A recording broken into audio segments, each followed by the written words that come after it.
ನಿಮ್ಮ ಹೇಳಿಕೆ ನೀರಾವರಿ ಯೋಜನೆ ನಾವು ಮಾಡಿವಿ ಅಂತಕ್ಕಂಥದ್ದು ಕಾಂಗ್ರೆಸ್ ಮಾಡಿದಂಥ ಹೇಳಿಕೆ ಏನದಲ್ಲ ಅದನ್ನು ನೀವು ಹೇಳ್ಬೋದು. ಆದರೆ ಜನ ಪ್ರಬುದ್ಧರಾಗ್ಯಾರ. ನಿಮ್ಮ ಎಲ್ಲ ಹೇಳಿಕೆಗಳನ್ನು ಜನ ಓದ್ತಾರ. ಅಲ್ಲೇ ನಿಮ್ಮನ್ನು ಸರ್ಕಾರವನ್ನು ಚೀಮಾರಿ ಹಾಕ್ತಾರೆ. ಇವತ್ತು ಈ ಮಟ್ಟದಲ್ಲಿ ಇವತ್ತು ಜನರಿದ್ದಾರೆ. ಅದಕ್ಕೆ ನೀವು ಈ ಥರ ಹೇಳಿಕೆಗಳನ್ನು ಹೇಳೋದು ಬಿಡಬೇಕು. ಯಾಕಂದ್ರೆ ನೀವು ಮಾಡಬೇಕಾದ ಕೆಲಸ ಸಾಕಷ್ಟು ಕಾಂಗ್ರೆಸ್ ಸರ್ಕಾರಕ್ಕೆ. ಇವತ್ತು ಏನಾಗಿದೆ ಪರಿಸ್ಥಿತಿ?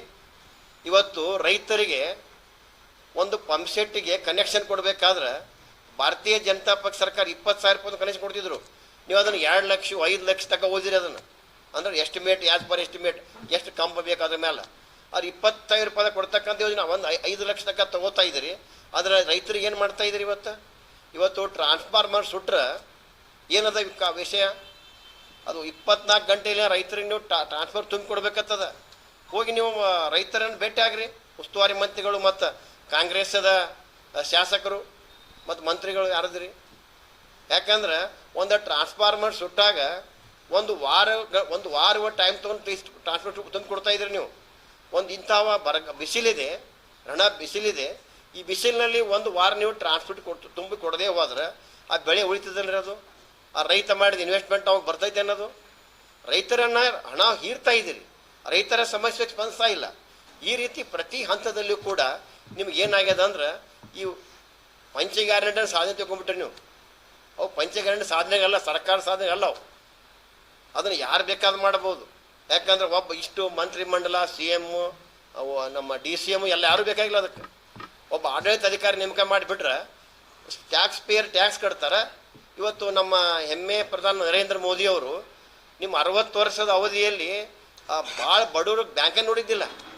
ಇವತ್ತು ನಮ್ಮ ದೇಶದ ಪ್ರಧಾನಮಂತ್ರಿ ಹೆಮ್ಮೆ ಪ್ರಧಾನಿ ನರೇಂದ್ರ ಮೋದಿಯವರು ಇವತ್ತು ಬಡ ಕೂಲಿ ಕಾರ್ಮಿಕರು ಕೂಡ ಬ್ಯಾಂಕಿಗೆ ಹೋಗಂಗೆ ಮಾಡಿದ್ದಾರೆ. ಜೀರೋ ಅಕೌಂಟ್ ತೆಗಿದ್ದಾರೆ. ಅವತ್ತು ಈಸಿಯಾಗಿ ನಾವು ಒಬ್ಬನೇ ಮನುಷ್ಯ ಮಾಡ್ಬೋದು. ಇಷ್ಟೆಲ್ಲ ಯಾಕೆ ಮಂತ್ರಿಮಂಡಲ ಬೇಕು ನಿಮಗೆ? ಈ ರೀತಿ ಒಟ್ಟಾರೆ ಇವಾಗ ಗ್ಯಾರಂಟಿನ ಸಾಧನೆ ಆಗಬಾರ್ದು. ಗ್ಯಾರಂಟಿ ಕೊಡ್ರಿ ಬೇಡಂಗಿಲ್ಲ. ಜನರಿಗೆ ಬೇಕಾಗಿರೋದು ಡೆವಲಪ್ಮೆಂಟ್, ನೀರಾವರಿ ಯೋಜನೆಗಳು. ಇವತ್ತು ನೀರು, ಕುಡಿಯೋ ನೀರು, ಸಾಕಷ್ಟು ದಿನನಿತ್ಯ ಬಳಕೆ ಆಗ್ತಕ್ಕಂಥ ವಸ್ತುಗಳು ಸಮಗ್ರವಾಗಿ ನೀವು ಕೊಡಬೇಕಂತ ಬಿಟ್ಟ ಇವತ್ತು ನೀವು ಗ್ಯಾರಂಟಿನ ಸಾಧನೆ ತಿಳ್ಕೊಂಡಿರಿ. ಇವತ್ತು ನೋಡ್ತಾ ಇದ್ದೀರಿ, ನೀವು ಕೊಡ್ತಾ ಇದ್ದೀರಿ, ಮಹಿಳೆಯರಿಗೆ 2 ಸಾವಿರ ಕೊಡ್ತಾ ಇದ್ದೀರಿ. ಅದಕ್ಕೆ ವಿರೋಧ ಮಾಡೋಂಗಿಲ್ಲ. ಆದರೆ ಯಾವ ತಾಯಿ ನಿಮ್ಮ 2 ಸಾವಿರ ತೆಗೆದುಕೊಳ್ತಾಳ ಅವಳಿಗೆ ಆ 2 ಸಾವಿರ ಮುಖ್ಯವಲ್ಲ. ತನ್ನ ಮಗನನ್ನು ಇಂಥ ಉರಿ ಬಿಸಿಲಿನಲ್ಲಿ ಕೂಡ ಶಿಫ್ಟ್ ಕೆಲಸ ಮಾಡ್ತಾ ಇದ್ದಾರೆ. ತಾಯಿ ಬಡ ಹೆಣ್ಮಗಳು ಇವತ್ತು ಶಿಫ್ಟ್ ಕೆಲಸ ಮಾಡ್ತಾ ಇದ್ದಾರೆ. 3 ಶಿಫ್ಟ್ ಕೆಲಸ ಮಾಡಿ ತಿಂಗಳಿಗೆ 10-15 ಸಾವಿರ ತೆಗೆಯುವಂಥ ಹೆಣ್ಮಗಳು ಆ ಮಗನ ಭವಿಷ್ಯವನ್ನು ನೋಡ್ತಾ ಇದ್ದಾಳೆ. ಈ ವಿದ್ಯಾಭ್ಯಾಸವನ್ನು ಮುಗಿಸಿ, ಡಿಗ್ರಿ ಮುಗಿಸಿ ಅವ್ರಿಗೆ ಕಳೆದ 2 ವರ್ಷದಿಂದ ನೀವು ಕಾಲ್ಪಾರೆ ಮಾಡೋಕತ್ತಿಲ್ಲ. ಇಂಥ ಒಂದು ಪರಿಸ್ಥಿತಿ ಒಳಗೆ ನೀವು ಗ್ಯಾರಂಟಿನ ಸಾಧನೆ ಆಗಬಾರ್ದು. ನೀವು ಈ ವಿಜಯಪುರದಲ್ಲಿ ಉಸ್ತುವಾರಿ ಮಂತ್ರಿಗಳು ಕೇಳ್ತಾನೆ ನಾನು, ವಿಜಯಪುರ ಸಿಟಿ ತೆಗೆದುಕೊಡಿ ಫಸ್ಟಿಗೆ. ಇವತ್ತು ಆಶ್ರಮದ ಏನು ಬಡಾವಣೆಗಳನ್ನು ನೋಡ್ರಿ. ನೀವು ಒಂದು ಕಡೆ ಆಶ್ರಮ ಬರ್ರಿ ಒಂದ್ಸಲ. ಅಲ್ಲಿ ಏನದ ವಾತಾವರಣ? ರೋಡ್ಗಳು ತೆಗ್ಗುಂಡಿಗಳಿಂದ ತುಂಬಿಬಿಟ್ಟಾವು.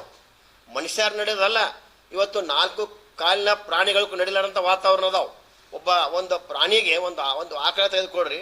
ಆಕಳ ಒಂದು ಕಾಲು ಇಟ್ಟರೆ ಇನ್ನೊಂದು ಕಾಲಕ್ಕೆ ಜಾಗನೇ ಇಲ್ಲ. ಅದಕ್ಕೆ ಮನುಷ್ಯರಂಗೆ ನಡಿಬೇಕಲ್ಲಿ. ಅದು ಉಸ್ತುವಾರಿ ಮಂತ್ರಿಗಳು ಇವತ್ತು ಬಿಜಾಪುರ ಸಿಟಿ ಹಿಡ್ಕೊಂಡು ಇವತ್ತು ಹಳ್ಳಿಗಳಲ್ಲಿ ಬಬ್ಲೇಶ್ ಮತಕ್ಷೇತ್ರ ನೀವು ಕೇಳಿದಾಗ ಬಬ್ಲೇಶ್ ಮತಕ್ಷೇತ್ರ ರೋಡ್ಗಳು ಕೂಡ ಕೆಟ್ಟು ಹಾಳಾಗಿ ಹೋಗಿದ್ದಾವ. ಮನುಷ್ಯ ನಡೀತಕ್ಕಂಥ ವಾತಾವರಣ ಇಲ್ಲ. ಇವತ್ತು ನಾನು ಈ ಮೊದಲು ಕೂಡ ಪ್ರೆಸ್ ಮೀಟ್ ಮಾಡಿದೆ. ನಾನು ಆ ಪ್ರೆಸ್ ಮೀಟ್ ಉಪಯೋಗ ಆಯಿತು. ಯಾಕಂದರೆ ಬಬ್ಲೇಶ್ವರ ರೋಡು ಭಾಳಷ್ಟು ಹಳ್ಳಿಗಳ ಸಂಪರ್ಕ ಇರ್ತಕ್ಕಂಥ ಹಳ್ಳಿಗಳು, ಆ ರೋಡು ಅಲ್ಲಿ ತಿರುಗಾಡ್ತಕ್ಕಂಥ ಸೈಕಲ್ ಸವಾರ ಇರ್ಬೋದು, ಸೈಕಲ್ ಮೋಟರ್ ಸವಾರರು, ಕಾರಿನ ಸವಾರು ಎಲ್ಲರೂ ಮಾನಸಿಕವಾಗಿ ಹಿಂಸೆ ಅನುಭವಿಸ್ತಿದ್ರು. ಅದನ್ನು ನೋವಿನಿಂದ ಒಂದು ಪ್ರೆಸ್ ಮೀಟ್ ಮಾಡಿದಾಗ ನೀವು ತುರ್ತಾಗಿ ಆ ಕೆಲಸ ಮಾಡಿದ್ರಿ. ನಾನು ಹೋಗಿ ವಿಚಾರ ಮಾಡಿದೆ, ರೋಡ್ ಯಾರು ಮಾಡಿದಾಗ ಅದು ಕೇಂದ್ರ ಸರ್ಕಾರ ಹಣದಿಂದ ಆಗೈತೆ ರೋಡ್. ಅದು ಅಂದರೆ ನಿಮ್ಮ ರಾಜ್ಯ ಸರ್ಕಾರ ಪೂರ್ಣ ದಿವಾಳಿ ಆಗ್ಯದ. ಬೇಗನೆ ನೀವು ಈ ರೀತಿ ಈ ಜನರಿಗೆ ತಪ್ಪು ಹೇಳಿಗಳನ್ನು ಕೊಡಬಾರ್ದು ಅಂತಕ್ಕಂಥ ಮನವಿಯನ್ನು ಮಾಡ್ತಾ ಇದ್ದೀನಿ. ನಾನು ಒಬ್ಬ ಜಿಲ್ಲಾ ಅಧ್ಯಕ್ಷನಾಗಿ ಇವತ್ತು ತಮಗೆ ನಾನು ಮನವಿನೂ ಮಾಡಿ ಎಚ್ಚರಿಕೆ ಕೊಡ್ತೀನಿ. ನೀವು ಹೇಳಿಕೆಗಳನ್ನು ಕೊಡ್ರಿ. ಹೇಳಿಕೆಗಳು ಸತ್ಯವಾಗಿರಬೇಕು. ಅವು ಸುಳ್ಳು ಹೇಳಿಕೆಗಳನ್ನು ನೀವು ಕೊಡೋದ್ರಿಂದ ಜನರು ಅವರ ಅರ್ಥ ಮಾಡ್ಕೋತಾರೆ. ಮತ್ತಷ್ಟು ನಿಮ್ಮ ಕಾಂಗ್ರೆಸ್ ಸರ್ಕಾರದ ಮಾನವನ್ನು ನೀವು ಕಳೀತೀರಿ ಅಂತಕ್ಕಂಥ ಒಂದು ಎಚ್ಚರಿಕೆಯನ್ನು ಕೊಟ್ಟು ಇವತ್ತು ನಮ್ಮ ಇಂಡಿಯಾ ಶಾಸಕರಾದಂಥ ಯಶವಂತರಾಯ ಗೌಡರು ಕೂಡ ಇವತ್ತು ನಿಮ್ಮ ಮತಕ್ಷೇತ್ರ ರೋಡ್ಗಳು ಏನು ಪರಿಸ್ಥಿತಿ ಅದಾವ ಅದ್ರ ಬಗ್ಗೆ ನೀವು ಚರ್ಚೆ ಮಾಡಿರಿ. ಇವತ್ತು ನೀವು ನಮ್ಮ ಇವತ್ತು 6 ಮಂದಿ ಶಾಸಕರಿದ್ದೀರಿ.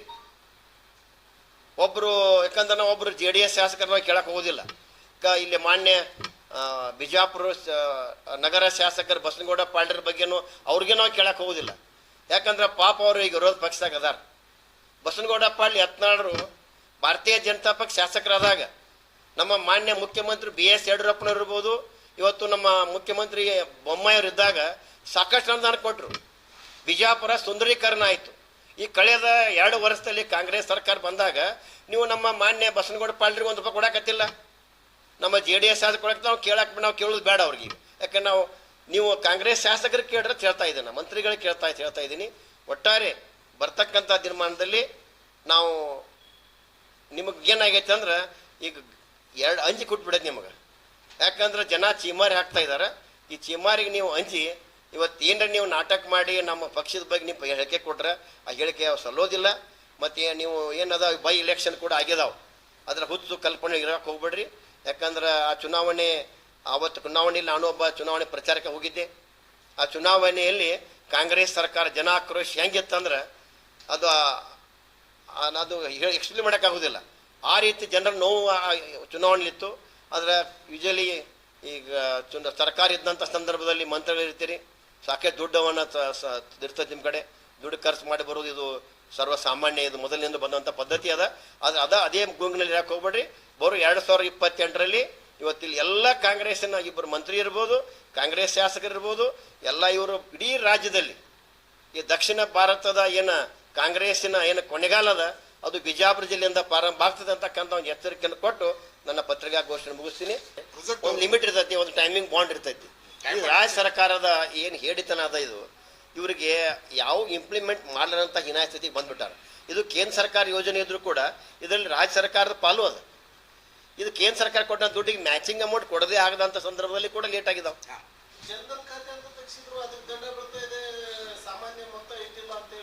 ಆಕ್ಚುಲಿ 500 ರೂಪಾಯಿ ಇಲ್ಲ ಅಂತೇಳಿ ಅದಕ್ಕೆ ದಂಡ ಬೀಳ್ತಾ ಇದೆ. ಉಜ್ವಲ ಯೋಜನೆ ತೆಗೆದ್ರು, ಅದು ಗ್ಯಾಸ್ ಸಿಲಿಂಡರ್ ಇವತ್ತು 915 ರೂಪಾಯಿ ಆಗಿದೆ. ಸರ್, ಗ್ಯಾಸಿನ ಬಗ್ಗೆ ಮಾತನಾಡಿದಾಗ ಇದು ನಮ್ಮ ಇಂಡಿಯಾದಲ್ಲಿ ತಯಾರಾಗ್ತಕ್ಕಂಥದ್ದಲ್ಲ. ಇದು ಬೇರೆ ಬೇರೆ ಕಡೆಯಿಂದ ಇಂಪೋರ್ಟ್ ಮಾಡ್ಕೋಬೇಕಾಯ್ತು. ಅದು ನ್ಯಾಚುರಲ್ ಇದು ಇರೋದ್ರಿಂದ ಅದು ಇವತ್ತು ಇದು ಯುದ್ಧದ ಭೀತಿ ಅದ. ಯುದ್ಧದ ಒಂದು ಗಲ್ಫ್ನಲ್ಲಿ ಯುದ್ಧ ನಡೆದಿದೆ. ಯುದ್ಧ ನಡೆದ ಸಂದರ್ಭದಲ್ಲಿ ಇವತ್ತು ಇದು ಸಾಮಾನ್ಯವಾಗಿ ಆಗ್ತಕ್ಕಂಥದ್ದು. ಇವತ್ತು ನಾವೇನು ಈಗಾಗಲೇ SF ಹೇಳಿದರು, ಇವತ್ತು ಇಂದಿರಾ ಗಾಂಧಿ ಅವರು ಕೂಡ ಮೊದಲೊಂದು ಟೈಮ್ದಲ್ಲಿ 67ರಲ್ಲಿ ನೀವು ಇಲ್ಲ ಬೇಕಾದೇನೋ ಸರಿ ಅದನೋ ಇಲ್ಲ ನೋಡಿ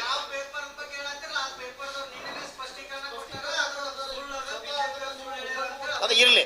ಆದರೆ ನೋಡ್ರಿ, ಅಂಥ ಪರಿಸ್ಥಿತಿ ಆ ಟೈಮಲ್ಲಿ ಕಾಂಗ್ರೆಸ್ಸಿಗೆ ಬಂದಿಲ್ಲ.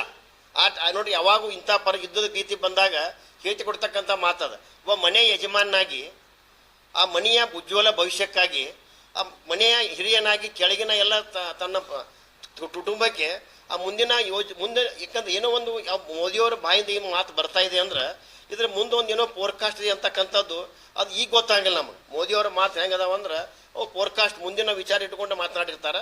ಮುಂದೆ ಯುದ್ಧದ ಭೀತಿ ಯಾವ ಮಟ್ಟಕ್ಕೆ ಗೊತ್ತಿಲ್ಲ ಅಂತಕ್ಕಂಥ ಒಂದು ಸಂಶಯ ಸಂದೇಶ ಅವ್ರಿಗೆ ಏನಾದ್ರು ಬಂದಿರ್ಬೋದು.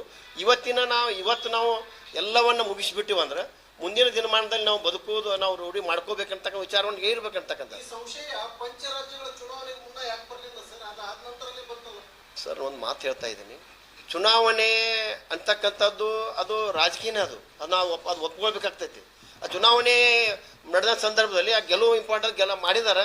ಮತ್ತು ಈಗ ನೋಡಿ ಸರ್, ಬೇರೆ ದೇಶ ಕಂಪೇರ್ ಮಾಡಿ ನೀವು ಇವತ್ತು ಆಸ್ಟ್ರೇಲಿಯಾ ತಗೋರಿ, ಪಾಕಿಸ್ತಾನ ಬಿಡ್ರಿ, ಪಾಕಿಸ್ತಾನ ಪೂರ ದಿವಾಳಿ ಅಂತ ದೇಶದ ಬಿಡ್ರಿ, ಇವತ್ತು ಆಸ್ಟ್ರೇಲಿಯಾ ಅಂತ ಬೇರೆ ಬೇರೆ ದೇಶಗಳನ್ನ ಕಂಪೇರ್ ಮಾಡಿದಾಗ ಇವತ್ತು ಅಲ್ಲಿಯ ಒಂದು ಯುದ್ಧದ ಪರಿಸ್ಥಿತಿ ಯಾವ ರೀತಿ ಅವರ ತೊಂದರೆ ಅನುಭವಿಸ್ತಾರೆ ಜನ, ಇವತ್ತು ನಾವು ಭಾರತ ದೇಶದಲ್ಲಿ ಯಾವ ರೀತಿ ನಾವು ಒಂದು ಒಂದು ಒಂದು ಬ್ಯಾಲೆನ್ಸ್ ರೀತಿಯಲ್ಲಿ ಬದುಕ್ತಾ ಇದೀವಿ ಅಂದಾಗ ಅದನ್ನ ಬಗ್ಗೆ ನಾವು ಚರ್ಚೆ ಮಾಡ್ತಕ್ಕಂಥದ್ದು.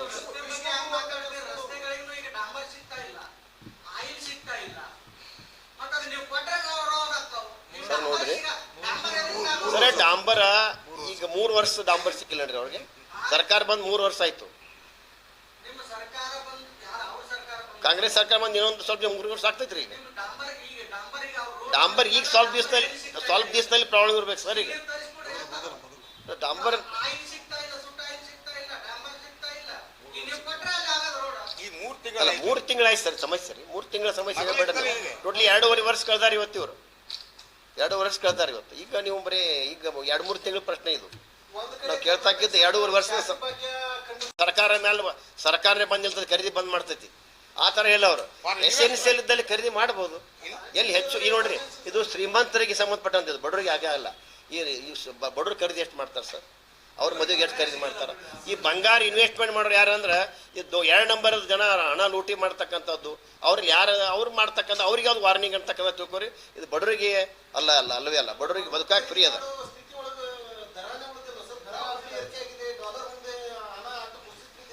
ಅದ ನೋಡಿ ಸರ್ ಇದು ಇಂಟರ್ನ್ಯಾಷನಲ್ ಇಶ್ಯೂ ಇರೋದ್ರಿಂದ ಇದೇ ಸರ ಇವತ್ತು ನೋಡ್ರಿ ನೀವು ಸರ ಇವತ್ತು ನಾನು ನೋಡ್ತಾ ಇದ್ದೀನಿ ಈ 11 ವರ್ಷದ ಜನರ ಬದುಕು ಯಾವ ರೀತಿ ಇವತ್ತು ಎಂಜಾಯ್ಮೆಂಟ್ ಮಾಡಿ ಮನೆಯಲ್ಲಿ ಕಾರು ಸೈಕಲ್ ಮೋಟರ್ ಬದುಕ್ತಕ್ಕಂಥ ವಾತಾವರಣ ನೋಡಿದಾಗ ಕಳೆದ 60 ವರ್ಷ ಸರ್ಕಾರ ಅವಧಿಯಲ್ಲಿ ಇದ್ದಂಥ ಬಡತನ ನೋಡಿದಾಗ ನಮ್ಮ ದೇಶ ಶ್ರೀಮಂತ ಹೊಂಟದ ಯಾರೂ ಬಡವರು ಇಲ್ಲಿ ಎಲ್ಲರಿಗೂ ತಮ್ಮದೇ ಆದಂಥ ಒಂದು ಸೌಕರ್ಯಗಳದಾವ ಎಲ್ಲರೂ ಇವತ್ತು ಒಂದು ತಮ್ಮದೇ ಆದಂಥ ಒಂದು ಇವತ್ತು ಬಡ ಮಕ್ಕಳು ಸರ್ ಇವತ್ತೆಲ್ಲ ಇಂಜಿನಿಯರಿಂಗು ಮೆಡಿಕಲ್ ಓದ್ತಕ್ಕಂಥ ಶಕ್ತಿ ಇವತ್ತು 11 ವರ್ಷದಲ್ಲಿ ಬದಲಾವಣೆ ಆಗೈತಿ